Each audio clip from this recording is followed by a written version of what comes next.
Hi, thanks for tuning in today to Front Porch Conversations here at the Advent Christian Village. The weather has caused us to change the look of our front porch today, and we're at the Harmony Center. But it's a beautiful day, but just a little chilly.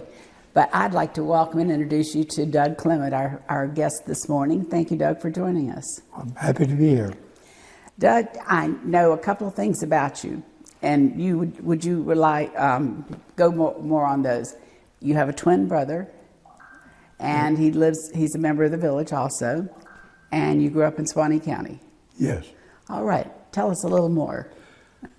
Born in Kentucky in 1936, moved to Live Oak with the family at the age 10, went to high school in Suwannee High School in Live Oak. Upon graduation, went to the University of Florida. But first of all, I met my lovely wife in Suwannee High School. We started dating. I was a sophomore, she was a freshman. We dated throughout high school and college. Even though I was a year ahead of her, we graduated from the University of Florida in the same year. It took me 4.5 years. It took her only 3.5. And anyway, we graduated together on January the 31st, 1959, mid-year. Got married on February the 14th, 2 weeks later. On Valentine's Day. Yes. We both started teaching at the same time at Inglewood High School. At the time, there was a ruling that husband and wife could not teach in the same school. But since we weren't married at that point, when you got hired? We got hired only 2 weeks later. So we taught there for a year and a half, and the principal said, one of you's going to have to leave. Well, that was not difficult. She got pregnant and had to take maternity leave. And I, for some reason, was picked to teach on educational television, where I taught for 4 years, after which they disbanded educational television, and I taught 1 year at Fletcher High School in Jacksonville Beach. Then got a job at teaching in Broward Community College, where I finished up my career in 1993. That's it. And Inglewood High School is in Jacksonville, Florida. Inglewood High School in Jacksonville. My first 7.5 years were in Jacksonville. The remaining 28 years were in Broward County, Broward Community College. And what was your area of? Mathematics. I majored in biology in high school, in college, but there was not a job available mid-year, so I took a job teaching math, which is my favorite subject anyway, but how I ended up in biology, I don't know. Except I know one of my favorite teachers in high school was Ray Carver, which, in fact, I consider him one of 4 people that I consider mentors that had a great effect upon my life. 3 of them here in Live Oak, you may know all 3. One was Joe Kennan, one was Ray Carver, and the other one is, I'm drawing a black Presbyterian minister, Jim Walkup. But all 3 of them had great effect upon my life. In fact, I think probably more so than even my own family. They were lifelong friends that kept in touch, and I can't say too much about them. I had the privilege of knowing Ray Carver. He was still living here in this area and a member of the village when I came to work here. Mm-hmm. He was. And I've heard that from a number of people, how influential he was in their lives. My class of 54 has had, until 2 years ago, annual reunions. In fact, most of the years, 2 a year. A weekend in the fall and a dinner in the spring. And on occasion, we've had at least 2 what we call beach bashes out in Jacksonville Beach, and 1 cruise during the summer. Anyway, Ray Carver was in every single one of those reunions.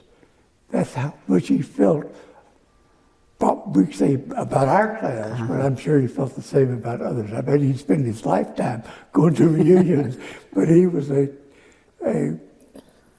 was not only a good teacher, but he became a lifelong friend to each of us.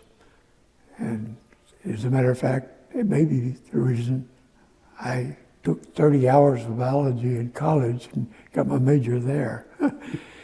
Anyway, that's my story. Well, tell us about your twin brother. He is, let's put it this way, he's the antithesis of myself. I like sports, he didn't. And he liked you read, I don't. You name it, we're the opposites.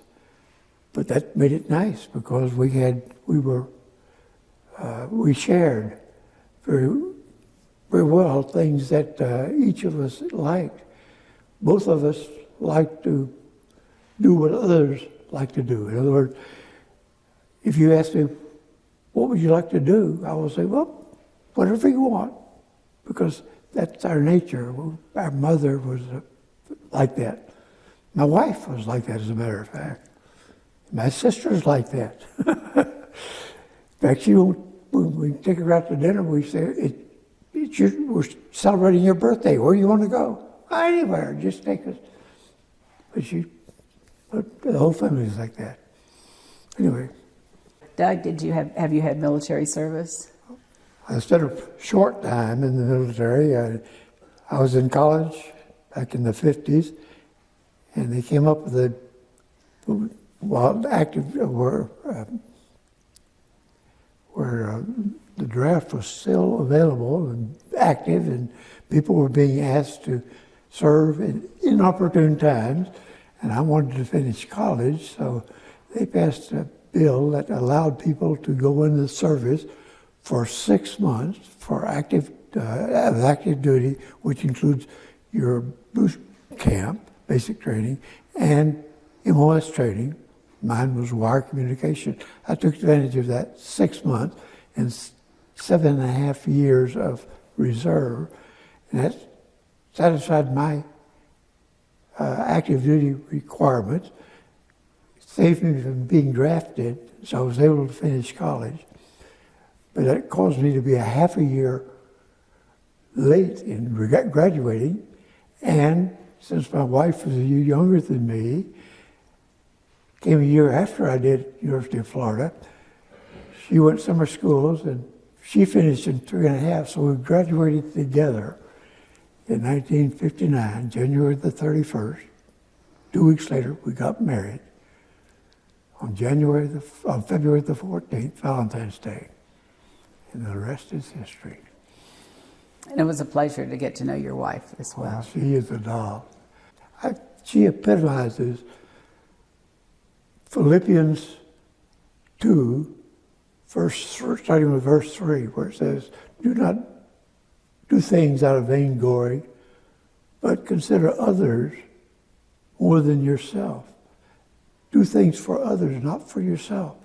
And she epitomized that over any person I've ever known. She never asked for anything for herself. I almost have to beg her to do it. Well, and I was blessed with probably what I consider the best wife that God could have furnished for me. We met in high school band. She played the French horn. I tried to play the baritone and bass horn. She had talent, I didn't, but I made it through. But she went on and played French horn in the University of Florida Orchestra for 4 years. She was an accomplished pianist, beautiful voice. I had none of those talents. Well, it's good to have different talents. Yes. Yeah, it would be kind of a boring world if everybody had the same talents and interests. That's fortunate. Otherwise, everyone being alike, all want the same job. Right. Yes. Where would you say your faith began? It's hard to identify. It evolved over my lifetime. even though my parents didn't go to church, they made sure that I went to the church every Sunday, to Sunday school. And that's where I met Jo Kennan, who was our youth director. And I think the world of her, and she became a friend, a lifelong friend. And anyway, I remember they had a program, I don't remember exactly how it worked, but you learn John 3:16, and they give you a little a book of the Gospel of John. And then if you finish that and you learn some other verses, you got a New Testament. And I never got the New Testament of the Bible, but I remember reading John 3:16, and it says, "For whoever believeth shall not perish, but have everlasting life." And I believed it all my heart. And so I went for years, in and out. I went to church regularly. And everyone, I remember being visited by Evangelism Explosion and other people trying to get me to commit my life to the Lord by being born again. And I didn't see the need, because I felt that since I believed in God and trusted in Him, I had everlasting life. But then I was reading, and back in the earlier verse, Jesus says in John 3, I think it's verse 8, He says, "No one comes to the Lord except he be born again." And finally I realized I need to have that. So at age 42, I think it was, in a Bible study that I attended every Friday night for years, I finally, without having my arm twisted like they do in the Evangelism Explosion and the lay witness missions that came to our church every year, during prayer time, I committed myself to the Lord. And that was at age 42.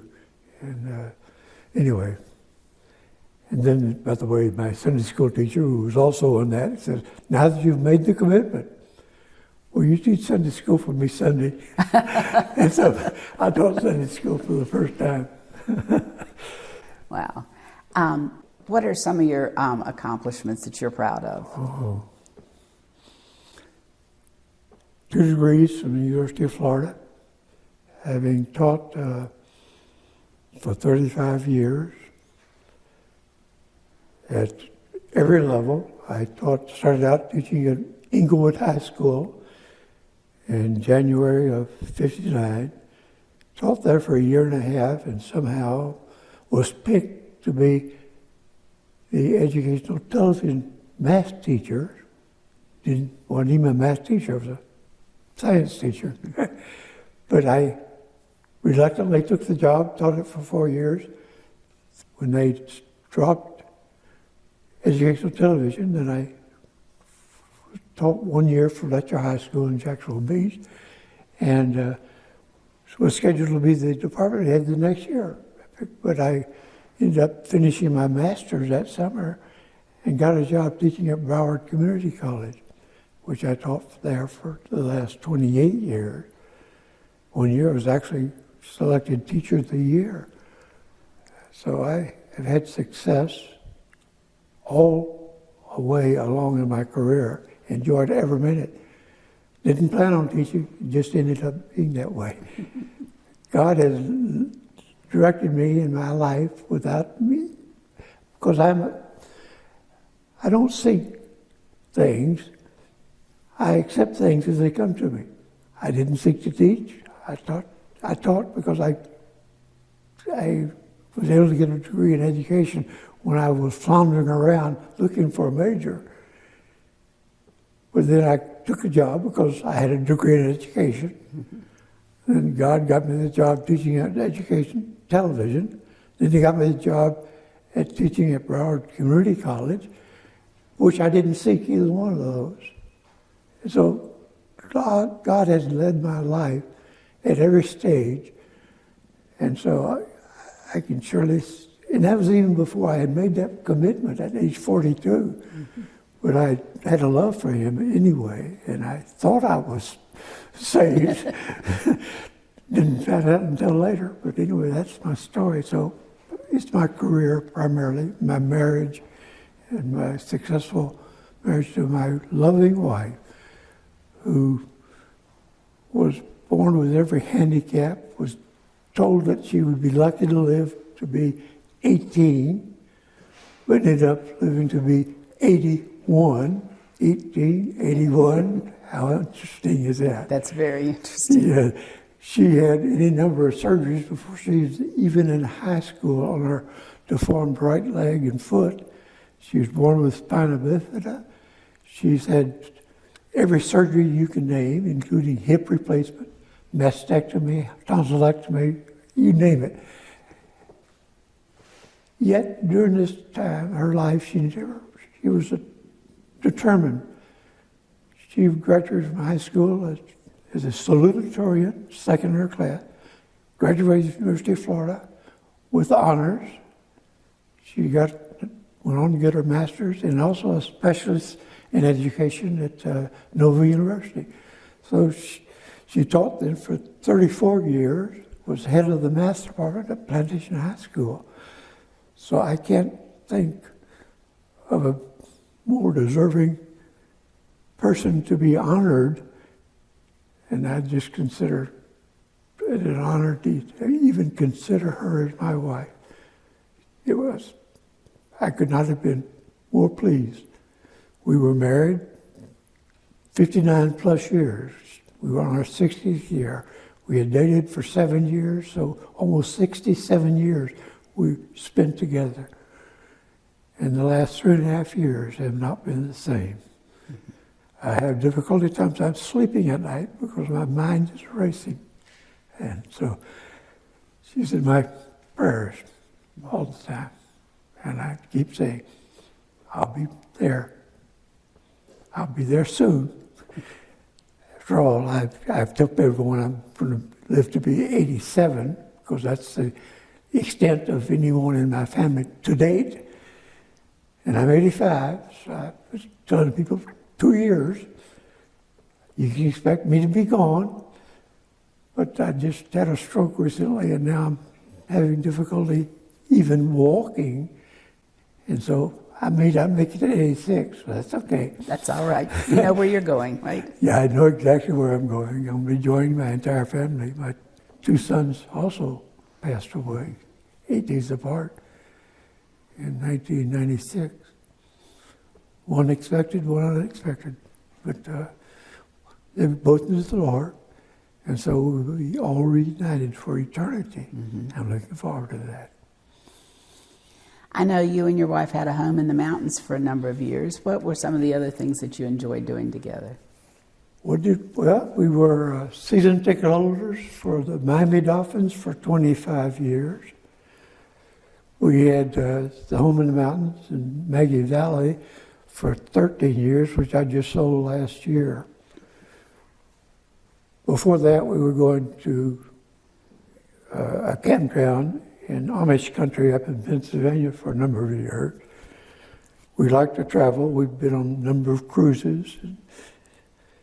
But mainly church, travel, and summer vacation, summer and retreat. By being in education, you had summers available to do Exactly. that. Good plan. Yeah.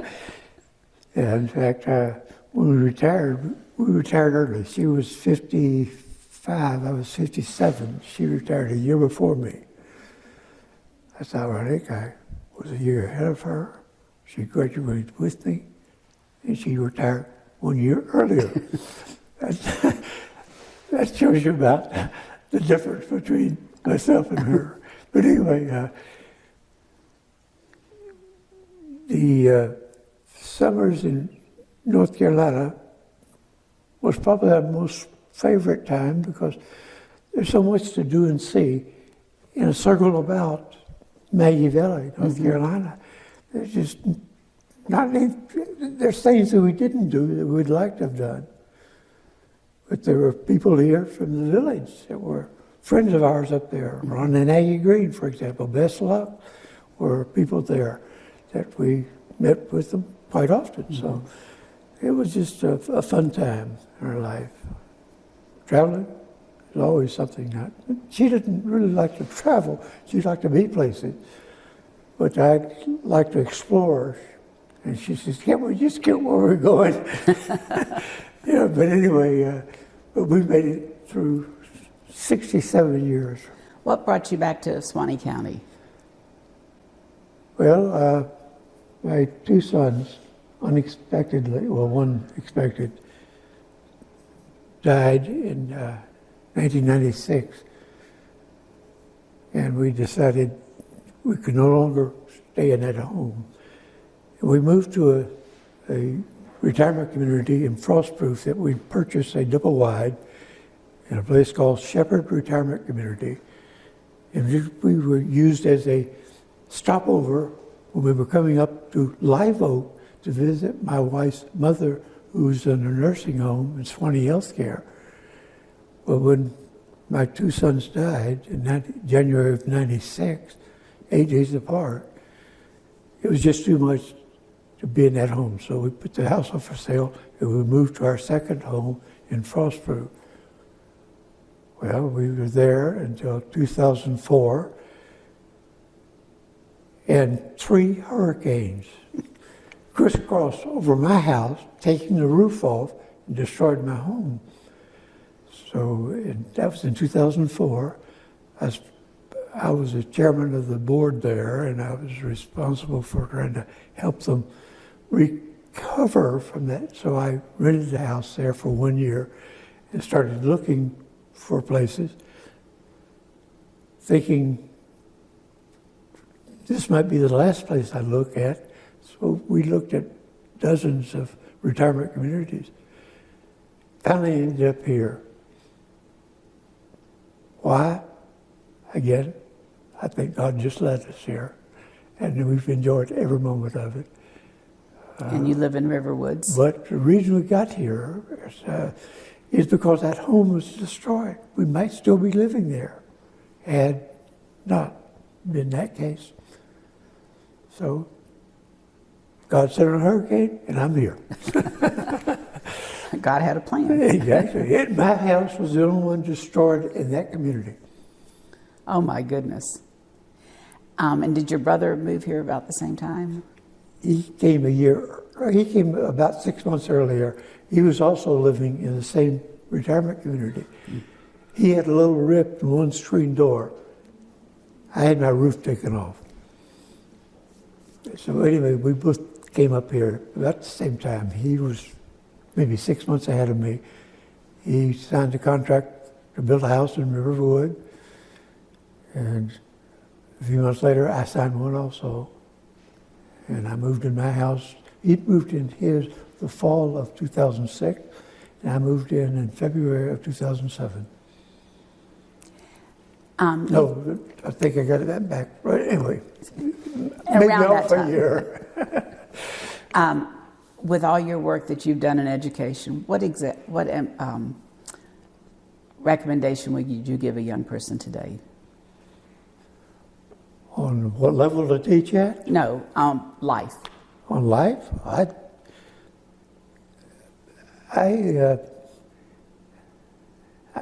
enjoyed every bit of my teaching.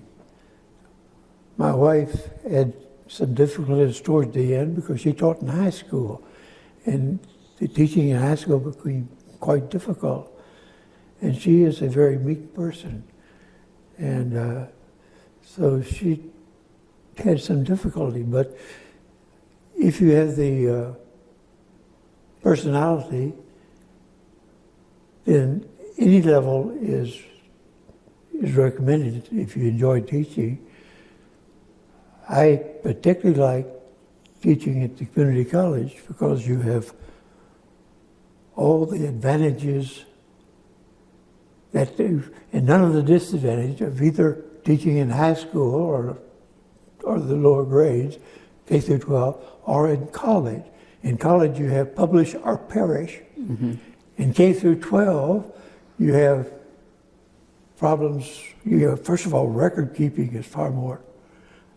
You have attendance, you have reports that you have to make that are not necessary. You have discipline problems that you have to deal with. Where in the community college, all I did was I had to teach. I had none of those things. And so I would recommend if you're going to teach, that's a good place to choose as a goal. And community colleges have done a lot for people who would not have otherwise gotten to college and gone through college. Exactly. Well, Doug, thank you so much for sitting with me today and chatting. I really appreciate it. And I know our viewers will like getting to know you a little better. Well, I've enjoyed every minute of not only being here, but the 15 years plus I've been here in the village. Well, thank you for all the service you've given at the village, too. Thanks for tuning in, and I hope you'll come back and watch another Front Porch Conversation with us.